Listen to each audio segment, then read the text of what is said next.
Olá, meus amigos, a graça e a paz de Cristo Jesus. Voltamos hoje dando sequência nos nossos devocionais e hoje nós vamos falar a respeito do livro de Atos, capítulo 7. Vem comigo. Relembrando o capítulo 6, nós terminamos falando que Estevão foi levado até o Sinédrio. Ali eles o acusaram de blasfemar contra o nome de Moisés e de Deus. Arrumaram testemunhas falsas, tudo para condenar a Estevão. E o capítulo 7 basicamente vai ser o depoimento de Estevão, a defesa de Estevão, onde ele vai fazer uma retrospectiva daquilo que foi a história do povo de Israel. Ele vai estar falando acerca das promessas que Deus tinha derramado sobre aquele povo, das alianças feitas, mas também do coração endurecido do povo de Deus. E ali ele vai iniciar falando acerca do pai Abraão, pai da fé, o patriarca, aquele que creu contra as circunstâncias. Porque como nós sabemos, quando a promessa de Deus foi derramada sobre a vida de Abraão, de que a sua descendência seria multiplicada, que seria como as estrelas dos céus incontáveis, nós sabemos que além de Abraão ser já avançado de idade, a sua esposa Sarai era estéril. Mas o Deus de promessas, ele não mente em nenhuma promessa que ele faz. O Deus de promessa não está restrito a circunstâncias, a cenário, a situações. Não. O Deus de promessas, quando ele fala, ele cumprindo a promessa. Abraão gera Isaac, Isaac gera a Jacó, Jacó gera os 12 filhos, dentre eles nasce José. E Estevão continua falando acerca daquilo que foi a inveja dos patriarcas, que foram irmãos de José, quando o venderam e o fizeram que o levassem para o Egito. Na verdade, os irmãos de José, eles não estavam matando a José, eles não estavam paralisando o sonho de José.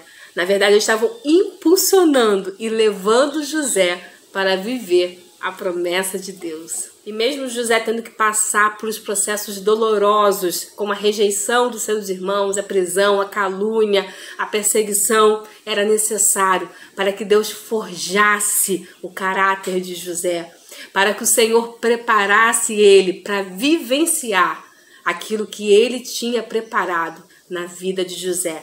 E assim, muitas das vezes, é conosco também. É necessário passarmos por alguns processos que mesmo que não venhamos a entender, mesmo que sejam dolorosos, é Deus nos moldando, nos preparando para viver as promessas que Ele tem. Mas José manteve o seu coração puro, temente ao Senhor, porque ele sabia verdadeiramente quem era o Deus da vida dele.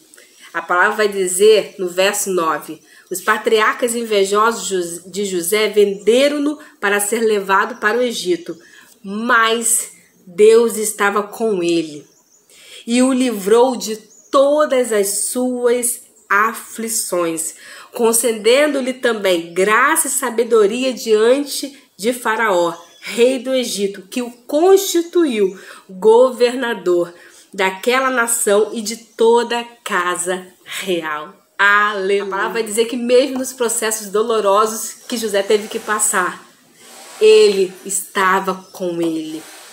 E eu vi como boca do Senhor para te dizer, mesmo nesse processo difícil que você tem vivenciado, Deus não tem te abandonado. Mesmo nesse processo doloroso que você tem enfrentado, Deus está contigo, está te livrando de todas as suas aflições. E o que hoje para você é vale, é deserto, amanhã se tornará frutos. Amanhã você vai ver florescer para a glória do nome do Senhor, assim como José, que teve graça diante dos olhos de Faraó e foi colocado governador do Egito. Abaixo de Faraó estava José. E Estevão vai continuar relembrando os fatos da história e lembrando um momento onde teve grande fome no Egito, em Canaã, e a família de José teve que ir até o Egito em busca de alimento e reconhecer a José como governador do Egito. Eu acho lindo ver essa história, porque José tinha todos os motivos para poder rejeitar aqueles irmãos que haviam o traído. Mas não, ele vai recebê-los, ele vai apresentar eles a Faraó, os seus irmãos, seu pai e toda a sua parentela. E eles vão passar a viver e a ser sustentado ali no Egito. E José, ele perdoa porque o coração dele era voltado para Deus, queridos. Porque só o Espírito Santo é capaz de nos ajudar a romper diante de mágoas, diante de feridas. E em nome de Jesus eu quero profetizar nesse momento que se existe algo em seu coração, se existe alguma mágoa, algum rancor, algo que você precisa liberar acerca de perdão, em nome de Jesus, que o Espírito Santo, o Espírito Consolador, o Espírito que é seu amigo, possa te ajudar a romper, a destravar tudo aquilo que está travado por falta de um perdão não liberado. Em nome de Jesus, que correntes se quebram, porque a mágoa, o rancor, ela é algo que nos aprisiona. Então, em nome de Jesus, seja liberto, que o seu coração esteja livre de qualquer sentimento que te impeça de prosseguir naquilo que é a promessa que Deus tem sobre a tua vida. Estevão, em sua defesa, vai continuar falando que depois que essa geração já tinha passado, Jacó, José, todos já haviam morrido, se levanta um novo rei que não conheceu a José e começa a aprisionar, a colocar um jugo pesado diante dos hebreus. Ele começa a se incomodar porque eles cresciam, eles se multiplicavam com muita rapidez, a ponto dele dar uma ordem de que todo menino hebreu fosse morto. Nesse cenário que Moisés nasce, mas nada pode frustrar os planos de Deus. A parteira, ela se compadece, ela teme ao Senhor e ela poupa a vida de Moisés. Moisés é escondido por 3 meses e quando não tinha mais como escondê-lo, sua mãe leva até o rio e ali a gente já conhece a história, a filha de Faraó vai pegar, vai cuidar dele e a própria mãe de Moisés vai amamentá-lo. E Moisés vai crescer no palácio, mas o propósito que Deus tinha na vida dele era no deserto. E mais uma vez eu vou te falar como uma boca profética, queridos. Esse deserto não é para te matar. Esse deserto é para te fazer crescer. Esse deserto é para te fazer alguém cheio do Espírito Santo. Alguém cheio da presença do Eterno. Esse deserto é para te fazer ter experiências. Você vai ver o mar se abrir. Você vai ver a água brotar da rocha. Você vai ver a provisão diária do Senhor com maná descendo, com a roupa, com o sapato, não se gastando. Você vai falar com Deus face a face, como quem fala com um amigo. E Estevão continua falando acerca de Moisés e dizendo que quando ele sai para visitar aqueles que eram seus irmãos, ele vai ver um egípcio maltratando um hebreu. Ele vai tomar as dores, ele vai matar aquele egípcio. E com medo de ser morto, ele vai fugir. Ele vai para o deserto e ali ele vai se casar, ele vai apacentar as ovelhas do seu sogro e lá ele vai ter um encontro com Deus na sarça ardente. Aquele povo viveu 400 anos sob a escravidão do Egito, sob as mãos de Faraó, até que o povo sofrendo clama ao Senhor e Deus então envia Moisés como libertador. Quando nós olhamos para essa história, ela aponta diretamente para Cristo Jesus, um Cristo que veio para libertar os cativos, aqueles que estavam acorrentados, aprisionados nas mãos do inimigo de nossas almas. Cristo Jesus, o nosso libertador. E é lindo que mesmo sabendo o desafio que tinha pela frente, mesmo conhecendo a Faraó, mesmo conhecendo o Egito, Moisés ainda vai argumentar algumas coisas. Eu sou pesado de língua. O que eu vou dizer quando eu chegar lá? Deus vai dizer, diga que o eu sou te enviou. Queridos, se o eu sou te enviar, ele garante. Não tenha medo, apenas fale como Moisés. Eis-me aqui. E ali Estevão continua falando acerca da libertação do povo de Israel, acerca dos prodígios e sinais que Deus ia se manifestando no meio deles, mas também vai falar do coração endurecido daquele povo. Vai falar também acerca daquela passagem onde Moisés sobe ao monte por 40 dias, 40 noites, onde ele recebe as leis, os mandamentos da parte de Deus, e o povo fica preocupado porque Moisés estava demorando, então levanta o bezerro de ouro. Estevão vai falar acerca da desobediência, porque Estevão estava querendo trazer para aqueles dias a desobediência daquele povo que não cria em Cristo Jesus, o coração endurecido daquele povo que rejeitava ao Messias. E quantos bezerros de ouros todos os dias nós não levantamos e adoramos? Como assim, Lidiane?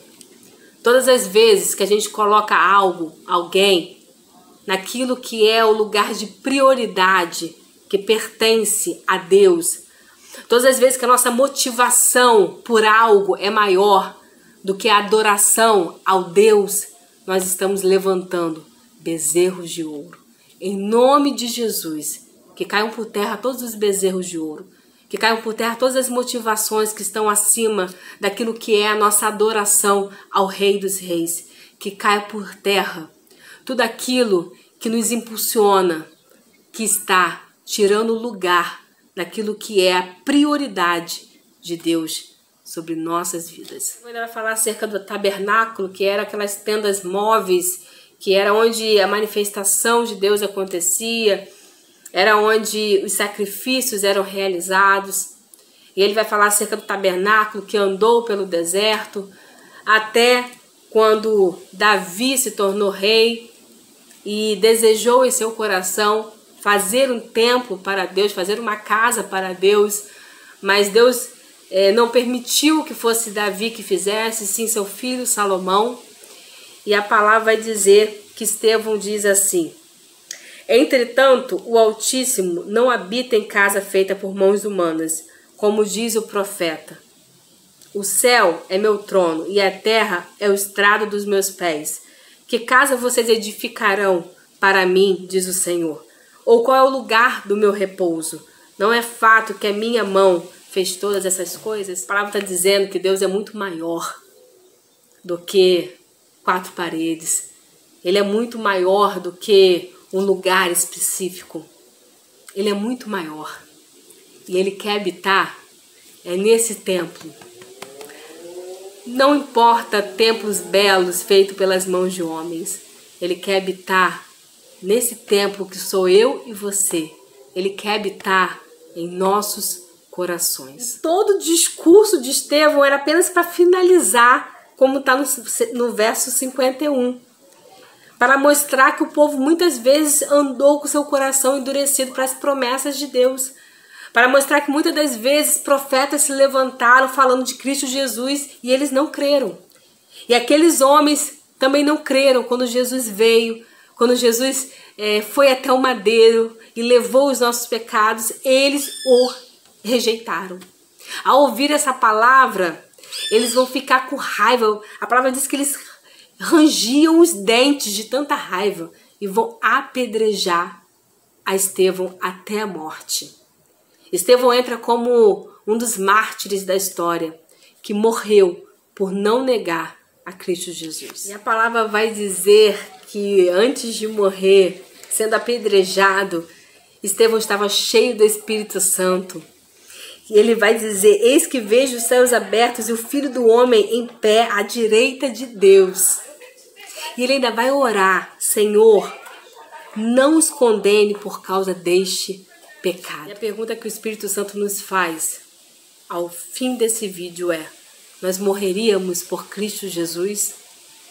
Que você possa refletir e responder com toda a sinceridade do seu coração. Que Deus os abençoe. Nós voltamos aí com o nosso devocional falando acerca do capítulo 8, onde vamos começar a falar a respeito de Saulo. Deus te abençoe, tamo junto.